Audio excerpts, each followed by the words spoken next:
learning time for me. And, well, wala tayong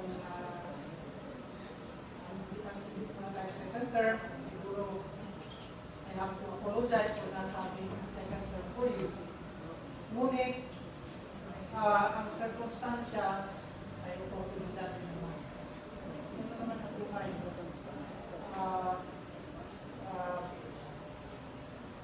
The ability to improve ourselves.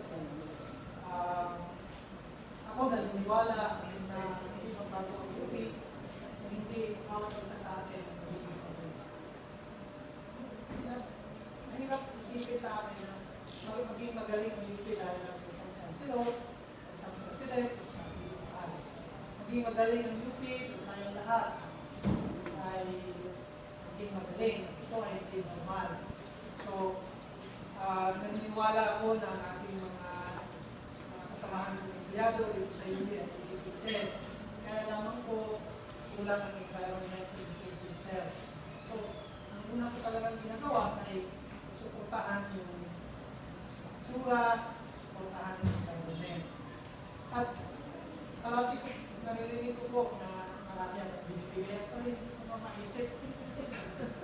Itong binibigay na ito dahil sa request ng ating mga empleyado sa kanilang opisina.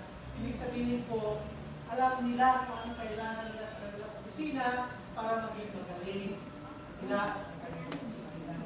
So, na-appreciate ko yan. Paano ko po i-turn down ang isang request na hindi naman personal? Yung tin-turn down ko na request, kung makikita nyo sa mga action ko, yung personal. Lalo na kung personal, kung magiging hadlang para magiging nurturing, enabling environment. Kasi dahil po ang expertise ay empowering. Pag magaling tayo, pag magaling ang ating mga opisina, hindi na kailangan ng chancellor.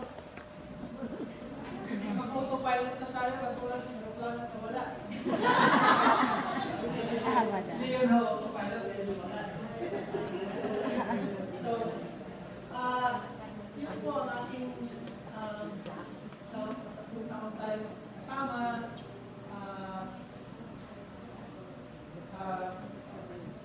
Meron naman improvements, tangible na tayo nakikita. Dahil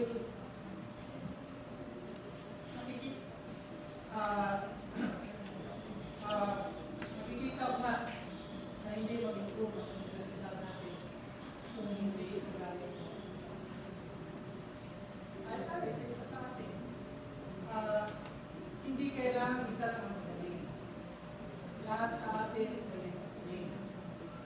Kasi napaka-komplikado ang problema, hindi kaya po ng isang tao. So, ito yung nakikita natin sa tatlong taon.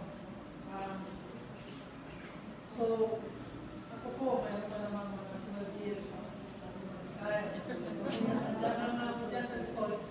At nakakatawa nga dahil tingin ko hindi naman ako magaling kausapin sa mga bagay na dapat hindi kausapin. Pero yung mga bagay na ang request na tingin ko ay para mag-improve ang ating mga opisina. How could I reduce? At saka yung mga ginagamit natin sa pagbili ng mga equipment, services, ito po ay public funds po.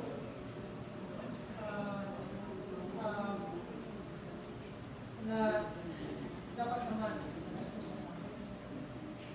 so maraming salamat ulit. Minsan naisip ko na I'm not worthy of your praise.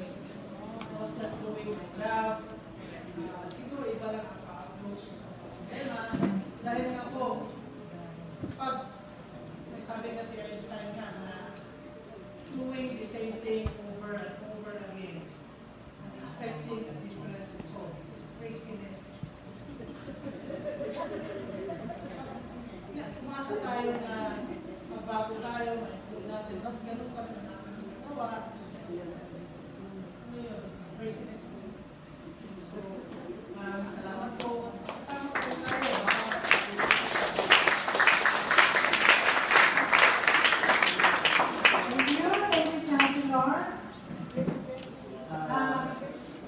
ulit tatawagin natin si Michelle Pascual para po sa isang thank you song.